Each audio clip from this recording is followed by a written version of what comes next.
Saudara-saudara yang terkasih di dalam Yesus Kristus, selamat malam dan apa kabar?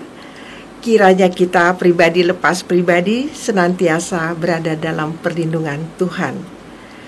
Kita akan memasuki saat teduh pada malam hari ini.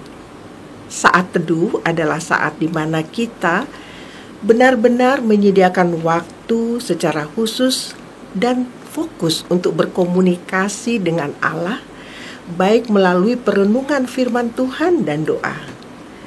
Saat teduh adalah saat di mana kita benar-benar datang kepada Tuhan dan berkata secara bertanggung jawab, "Inilah aku, Tuhan." Mari kita masuk ke hadirat Tuhan dan berdoa. Ya Tuhan, ajari hati kami agar kami dapat secara utuh menyembah-Mu, ya Tuhan. Karena hanya Engkaulah yang layak menerima pujian, dan setiap sukacita di hati kami kiranya hanya untuk memberi kemuliaan pada Tuhan. Terima kasih Tuhan. Amin. Saudara-saudara yang terkasih di dalam Yesus Kristus, renungan kita pada malam hari ini terambil dari Kolose 1 ayatnya yang ke-23. Demikian bunyinya.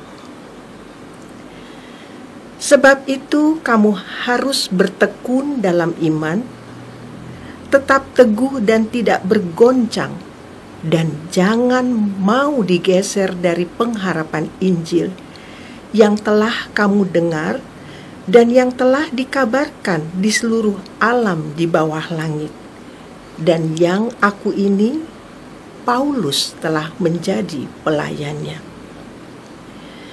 Paulus menulis surat ke jemaat di Kolose, di mana di dalamnya mengandung pengajaran untuk berdoa. Dikatakan kita harus bertekun dalam iman. Kalau kata tekun itu di dalamnya pasti terdapat unsur kerajinan, kesungguhan, kerja keras, dan konsisten. Ketika kita berdoa, tentunya kita mempunyai 1, 2, atau barangkali bahkan banyak permohonan. Surat Paulus kepada jemaat di Kolose mengajarkan agar kita berdoa dalam ketekunan yang menunjukkan iman kita yang sebenarnya. Dengan berdoa, kita berdialog dengan Tuhan, mengakui segala keterbatasan kita, memohon bantuan atas segala pergumulan dan permasalahan kita. Tuhan kadang mengizinkan hasilnya tidak sesuai dengan harapan kita. Kita ingin cepat doa kita dijawab.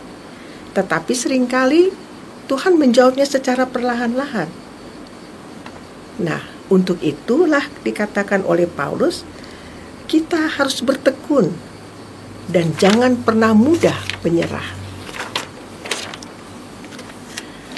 Bagaimana sih kalau seandainya kita punya permohonan yang kita sampaikan dalam doa kita dan tidak terwujud seperti apa yang kita harapkan? Apakah kemudian kita menjadi surut dan meninggalkan doa? Seperti yang kita ketahui, doa itu adalah nafas kehidupan kita sebagai orang Kristen. Dikatakan juga tetap teguh dan tidak bergoncang, dan jangan mau digeser dari pengharapan Injil yang telah kamu dengar dan yang telah dikabarkan di seluruh alam di bawah langit. Nah, kalau kita lihat dalam realitasnya, jawaban doa ada yang sifatnya mujizat. Itu suatu keajaiban ya. Tapi ada yang sifatnya progresif, tidak instan. Kadang Tuhan mencicil jawaban dari doa kita.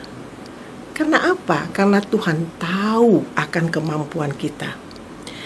Jangan-jangan kalau berkat diberikan terlalu dini, bisa merusak kita secara rohani. Lalu kita merasa orang yang paling diberkati oleh Tuhan dan yang lain tidak diberkati. Sering juga kita menerjemahkan bahwa Tuhan tidak menjawab doa kita, karena kita sebagai manusia sering fokus bahwa yang kita minta adalah yang kita tetapkan dalam permintaan kita. Lalu pertanyaan, gimana ya doaku kok tidak dijawab? Lalu ada juga pertanyaan, berapa kali sih berdoanya? Lalu ada yang mengatakan, ya beberapa kali. Ini kita analogkan seperti orang yang sedang mengetuk pintu. Kalau ngetuknya sekali mungkin juga tidak menjadi perhatian dari orang yang sedang kita ketuk pintunya. Apalagi kalau kita punya kepentingan, kita pasti terus berusaha.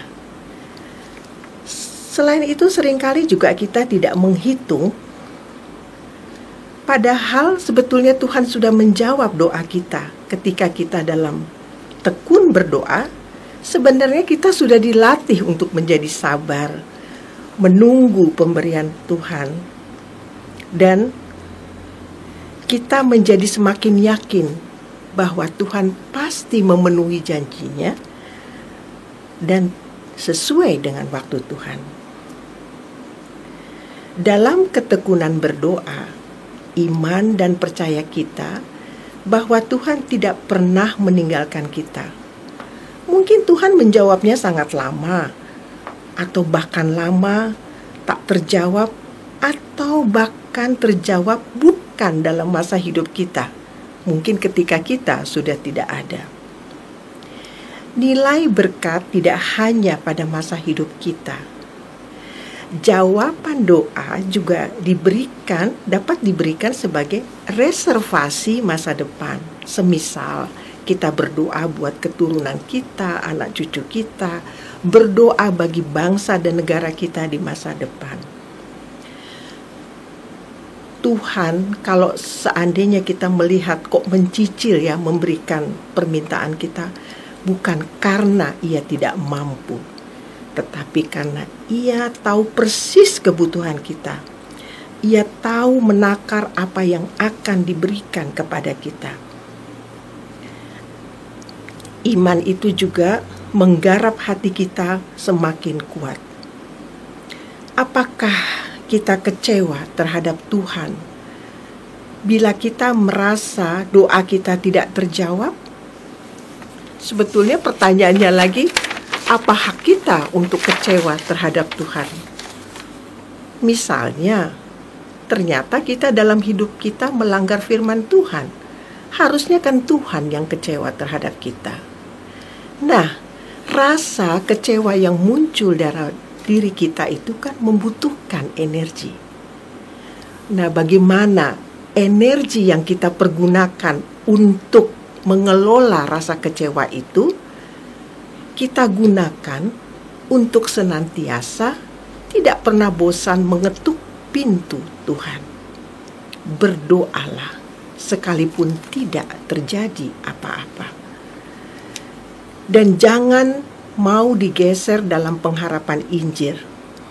Berdoalah terus apapun yang terjadi, karena doa adalah nafas kehidupan kita sebagai orang Kristen. Banyak doa, banyak berkat, tetaplah berdoa. Saudara-saudara yang terkasih dalam Yesus Kristus, itulah renungan kita pada malam hari ini. Kita kembali ke hadirat Tuhan dan mari kita bersatu di dalam doa. Ya Tuhan, kami mau mengucap syukur atas karunia karena kami dapat mendengar sebagian dari firman-Mu. Pada malam hari ini, kami mau menyerahkan seluruh kehidupan kami ke dalam tangan penyertaan dan perlindungan Tuhan. Terima kasih Tuhan. Amin.